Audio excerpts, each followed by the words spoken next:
The president of the Libyan parliament, Aqila Saleh Issa, left Algeria after a 3-day official visit. He was seen off at the Algiers airport by the Speaker of the National People's Assembly.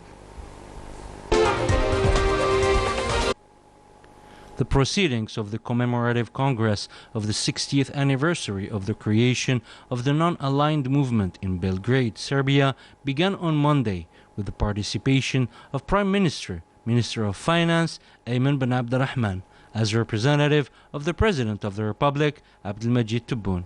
This Congress was an opportunity for him to convey greetings from Algeria's head of state to the participants in this summit.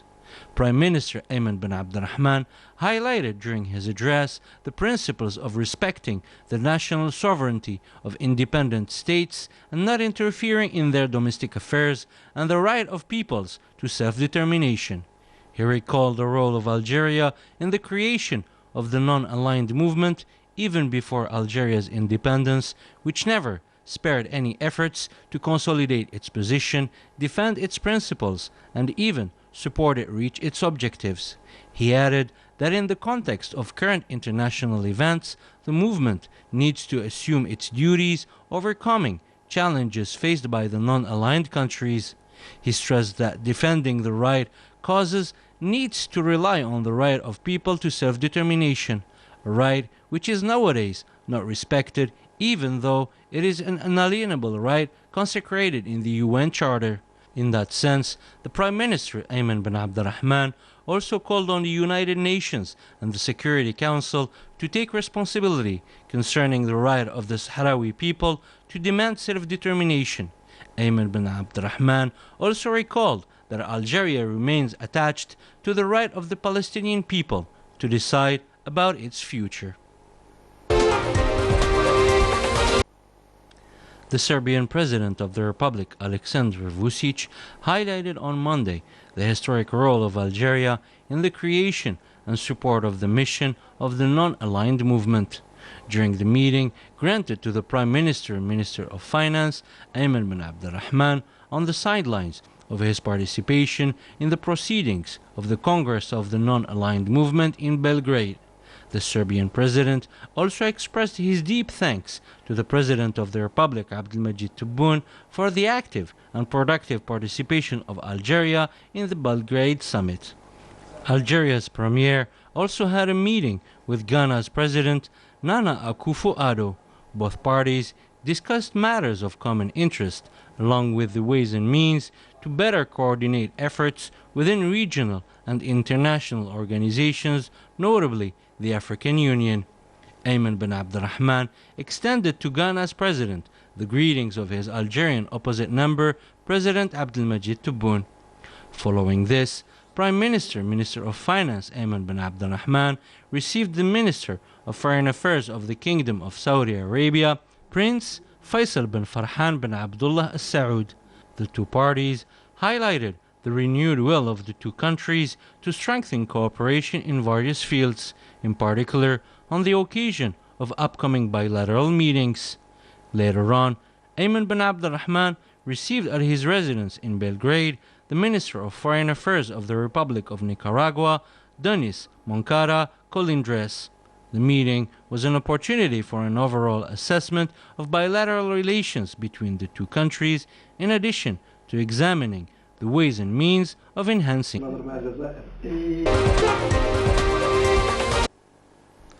Prime Minister, Minister of Finance Ayman bin Abdurrahman partook on Monday afternoon following the invitation of the Serbian Prime Minister Ana Brnabić in Belgrade in the planning of the Tree of Algeria to commemorate the participation of the Algerian state to the proceedings of the high-level meeting held on the occasion of the 60th anniversary of the non-aligned movement, and in recognition of its role in supporting the movement.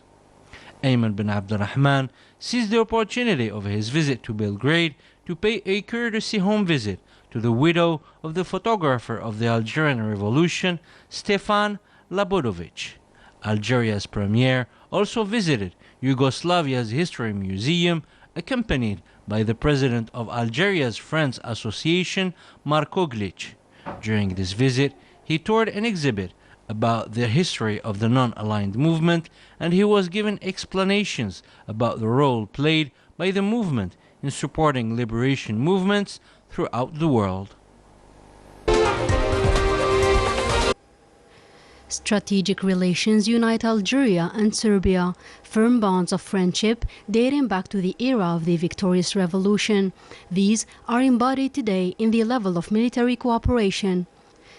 During his visit to the capital Belgrade, the Chief of Staff of the National People's Army, Lieutenant General Said Shingreha, met with the Serbian Minister of Defense, Nebojša Stefanović, where the two parties hailed the level reached between the two armies and agreed to work together to strengthen this partnership. Cooperation is growing in both directions. The National People's Army's foundation is keen on modernization and performance development. The Lieutenant General paid a visit to the military academy specialized in training officer engineers in many disciplines, including military industries in both master's and doctorate degrees. Its classes include officers from the National People's Army. Said Shingreha listened to a comprehensive presentation on the training syllabus and on ways to expand the partnership between the armies of the two countries in the various fields of military training. The Lieutenant General met with the trained officers and hailed in them the spirit of commitment recognized by the supervisors, stressing the importance of discipline and focus on acquiring knowledge, which will enhance their efficiency in their positions and future tasks, based on his deep concern and personal follow-up to everything related to training in the ranks of the National People's Army, stressing that the reputation that our army has attained is derived from the professionalism of its members. The Algerian air company Air Algérie is increasing its flights to 12 per week, 2 weekly flights to the United Arab Emirates, in addition to 2 more flights to London. 2 flights to Frankfurt International Airport are also planned. Air Algérie will also serve 2 to 3 flights per week to Rome, Italy. Turkey, Istanbul will have 4 flights per week. 4 others flights are to cover Spain. In the context of reciprocity, it should be noted that foreign airlines in Algeria are programming the same number of flights, 12 flights, to reach the total number of additional flights of 24 weekly. The new program has been worked out in line with the decision taken by the President of the Republic. Algeria is a faithful partner to Europe in the field of gas supply, a reliable partner that respects its commitments, treaties and contracts. This is what Energy Minister Mohamed Arqab, who was the special guest of the Algerian radio, said. Arqab confirmed that the project to extend the gas pipeline linking Algeria with Spain has reached a very advanced stage and will enter service by the beginning of next September. And this will allow the flow increase from 8 billion cubic meters of gas annually to 10.6 billion cubic meters. Medgas is currently in operation. It supplies 8 billion cubic meters per year of gas to our Spanish partner. So, with the extension that is currently underway, which will be in service in the first week of December, we will go from 8 billion cubic meters to 10.6 billion cubic meters per year. And we have all the capacities to meet the demand of our Spanish partners through Medgas with contractual and additional quantities.